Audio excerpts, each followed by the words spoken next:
The Nintendo 64 launched in Japan and North America a few months apart from each other. However, they both had the same launch title lineup. Mario 64 and Pilot Wings 64 came out day and date with the system, and shortly after came Wave Race 64. It was a sparse catalog of games in the system's earliest days, but still, what a solid trio, especially Mario and Wave Race, which became big hits for Nintendo. But what if I told you that these two legendary N64 games got fancy re-releases in Japan only? Maybe you've heard of the Shindou versions of Mario and Wave Race 64. On the surface, they were simply the exact same games except with Rumble Pack support added, but a deeper dive shows Nintendo did a lot more than just add vibration. And even though they're not very well remembered, these versions had a greater impact on the legacy of these two games than you may realize, which is pretty impressive for a couple of Japanese-only re-releases, right? Also, a quick shout out to NordVPN. They can protect you from being tracked online. Save 66% off a 2-year plan when you go to nordvpn.com/stopskeletons and use the offer code STOPSKELETONS. That's 66% off using the offer code STOPSKELETONS at nordvpn.com/stopskeletons. And now, let's get ready to rumble!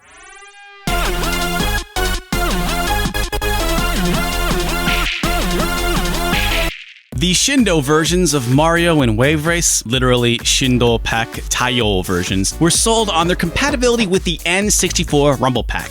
Rumble, or haptic feedback, is so commonplace now that it's hard to remember a time when vibrating controllers were a big deal. The technology has existed in arcades from as far back as at least 1976 in Sega's motorcycle arcade game Fonz, but it made its big console debut with Star Fox 64, which original copies came packed with the N64 Rumble Pack. It marked an industry turning point, and from here, vibrating controllers would become the norm. It's hard to say if Nintendo were the first to think of putting rumble feedback into console controllers, but they were the first to market. Though this wasn't without setbacks. To run at full capacity, the Rumble Pack requires 2 AAA batteries, which adds quite a bit of weight to the controller. We weighed it. The Rumble Pack itself weighs half as much as the controller, plus the way it sits on the back end does make the controller noticeably heavier. On top of that, the N64 controller only has 1 slot, meaning that if games support Rumble but didn't have battery-backed saves to the cart, which, by the way, most games didn't, you'd have to swap out the Rumble Pack to save your game and then swap it back. Just because you're first doesn't always mean you're best. The PS1 would release its DualShock controllers a year later, and the Dreamcast Rumble Packs worked similarly, but did not require batteries. Fun fact though, the N64 Rumble Pack was a specific technology that Nintendo patented in 1995. Sony and Microsoft, on the other hand, might have rushed their controllers out too quickly and had to deal with patent infringement lawsuits that cost them tens of millions of dollars. Nintendo, to this day, continues to be a pioneer of Rumble technology with HD Rumble on the Switch. Not that anyone probably cares. But bringing it back, the Rumble Pack was unleashed upon gamers with Star Fox 64's 1997 launch, and while it was a huge hit for Nintendo of America, it actually underperformed in Japan. Maybe Nintendo of Japan thought they needed a little more juice to help push the Rumble Pack, which explains the surprisingly elaborate ad campaign behind these Shindou re-releases. You see, these Rumble Pack re-releases of Mario and Wave Race 64 were planned to be sold at full price, 6,800 yen, which is about $70. Seriously, that's already a bit of a hard sell for 2 games Japanese N64 owners probably definitely already owned. So they brought in rising teen idol Yoko Hirosue, who actually was already in their Star Fox 64 commercial. I guess that makes her Nintendo's Rumble Girl. Not only that, but the games were slated to be released on July 17th, which also happens to be Hirosue's 17th birthday. As if targeting golden birthdays wasn't enough, copies of these games were apparently sold with a hand fan that had Hirosue's face on it. I'm not sure this ever happened actually, I couldn't find any pictures online, and the complete copies we have don't include it. Now listen, you might have forgotten or never known about these re-releases, but Nintendo really swung for the fences here. They must be something really special, right? Well, let's see what the rest of the world was missing out on. First up, Mario 64. Now, To really get your head around the changes made in the Shindou version, you first have to start with the two other versions, the original vanilla Japanese version and the North American version, released in June 96 and September 96 respectively. They were only released a few months apart, but it was enough for these versions to be quite different from each other. From layout differences, like this star, which is in a box in international versions, to much less voice acting. In the vanilla Japanese release, Peach's letter doesn't have voiceover, and there's also a serious shortage of Mario 2, just a lot less voice work that is actually noticeable right from startup.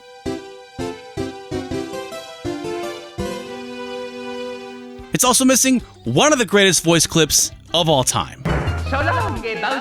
But that's because he's Koopa, not Bowser in Japan. Anyway, of course, you can also expect a lot of glitches from a game that essentially created the blueprint for how the industry would conquer the third dimension. Mario 64 is well known for its glitches, but the Japanese version is a little more glitchy than others, like Bowser's key changing into a star in this cutscene, or a glitch that happens when you get over 1,000 coins, just to name a couple.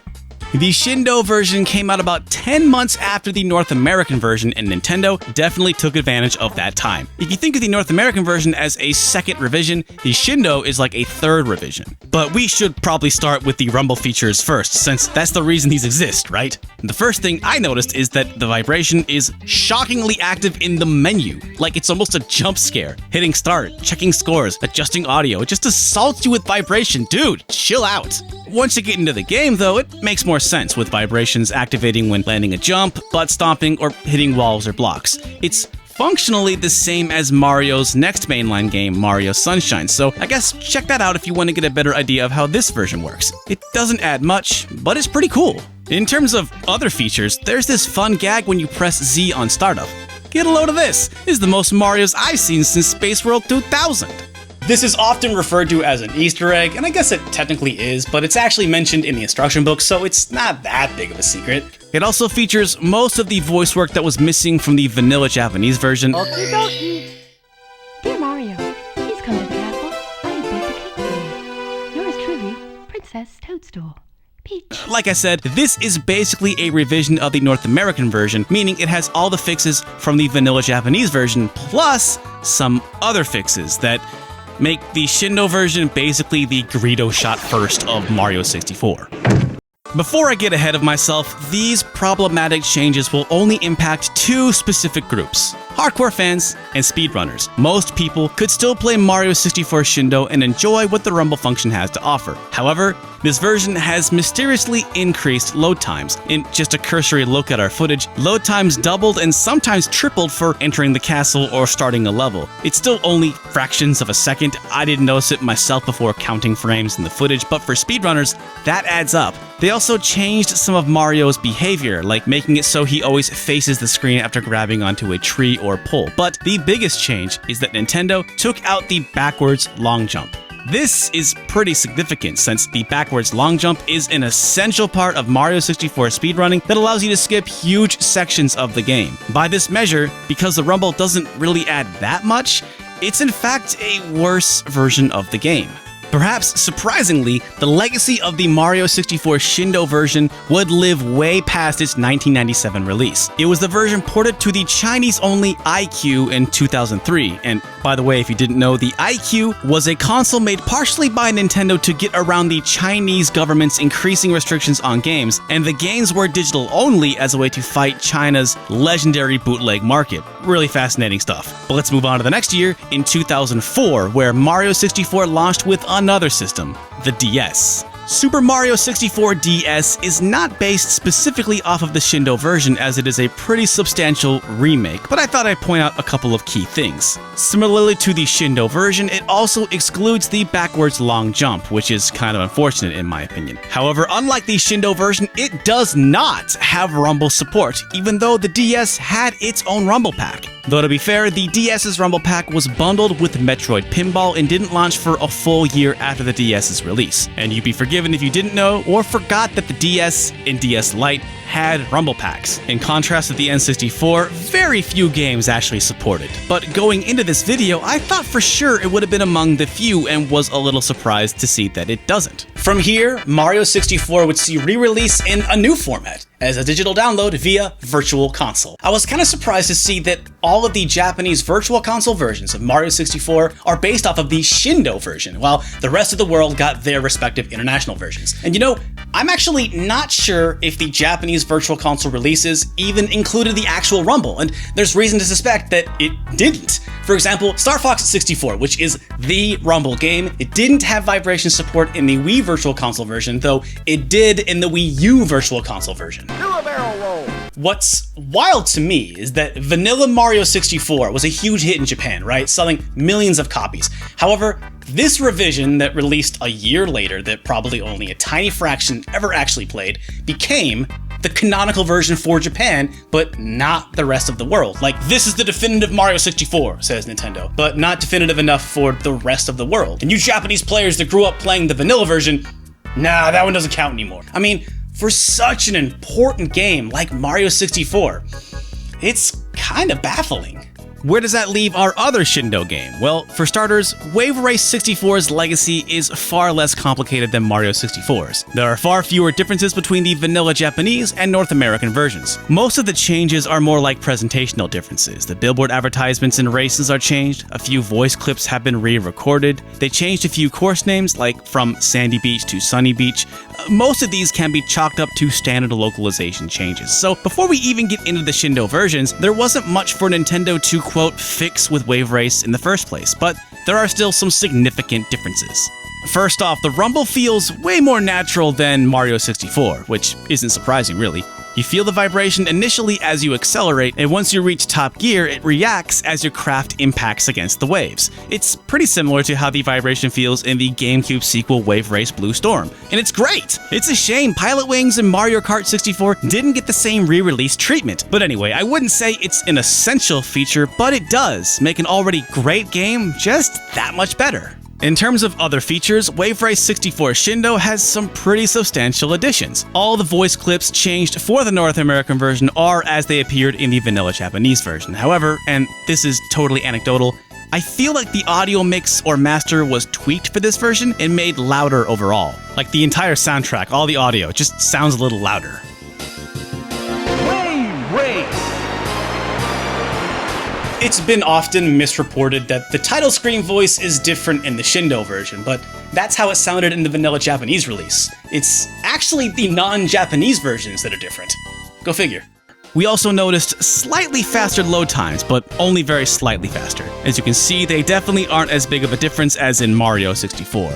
Another big difference is the inclusion of time trial ghosts. This was similarly seen in Mario Kart 64. However, instead of transparent racers, your times are represented as cute dolphin buddies. Also similarly to Mario Kart, you can only save 2 and they require such an incredible amount of memory space that you have to pull out the Rumble Pack and save it on a controller pack. But look, it's dolphin buddies! The third significant change is music. Wave Race Shindou's soundtrack features 3 songs that have been altered. Now, as far as I'm concerned, Wave Race 64 is one of the greatest video game soundtracks of all time, and by the way, is one of the few games composed by Kazumi Totaka that doesn't appear to include the Totaka song. But anyway, the idea that you'd mess with perfection and alter songs was insane to me. But I have to say, I think these alterations do almost uniformly improve the soundtrack. The first altered song is the theme to Sunny/Sandy Beach. The Shindou version has an entirely new and slightly longer intro, features guitar on the main melody instead of the synth piano tone, and is in a different key. Now, I'm torn on how I feel about this one. On its own, I don't mind it, but the guitar tone brings a more intense vibe which clashes a bit with the game's first proper race and easiest track. The Port Blue/Port Pirates stage is another remixed song that again features more guitar and less synth piano plus a rewritten section before the song loops that makes it a few seconds longer. Honestly, I'm pretty neutral on this one. It's a testament to its quality that I, like a lot of people, didn't even notice the difference. But put them side by side and you can't miss it. But it's still a minimal difference. The best change is the final track of the game, Southern Island. A pretty significant change here. Again, a different key, more guitar, and a slight change to the main melody. Overall, I think this is a large improvement. Like the altered version of Sandy Beach, it's more intense, which is fitting for the last race in the game. As a huge fan of the music in this game, I was pleasantly surprised by these new versions. In terms of its legacy, though, Wave Race 64 Shindough is pretty similar to Mario 64. This was the version ported to the iQue, and for its Virtual Console releases, most regions got their respective non-Shindough versions, though some did have some additional advertisements changed. Nothing major, but since they were already tinkering with it to change some JPEGs, kinda wish they had switched out the songs as well. As for Japan, as you can see from this commercial for the Wii U Virtual Console, the Japanese Virtual Console releases of Wave Race 64 are the Shindou versions, and while this isn't as weird to me as the case with Mario 64, I do think everyone outside of Japan missed out on a better version of Wave Race 64. Though at the end of the day, I don't think the rest of the world was worse off without the Shindou versions. I think that content-wise, the North American Mario 64 is probably the best version based on the fact that there's more content and still enough fun glitches for superfans. Going by speedrun.com's current charts, the vanilla Japanese version is overall faster, though the North American version is on top for some runs. And yeah, I do think we technically got a worse version of Wave Race 64, but I'm definitely not saying that the non-Shindou versions are bad. Unless you're talking about the PAL version, and then, yeah, you hate to see that happen. We'd like to thank N64th Street for letting us borrow their pristine boxed copies of these games. Having the physical games and instructions here helped a lot with researching some of the more granular trivia. What do you want us to cover next? Let us know in the comments below, and also tell your friends about this show, and consider supporting Stop Skeletons from Fighting on Patreon and making some new friends, like all of these awesome people right here. That's enough rumbling for one video, so until next time, we'll see you again real soon.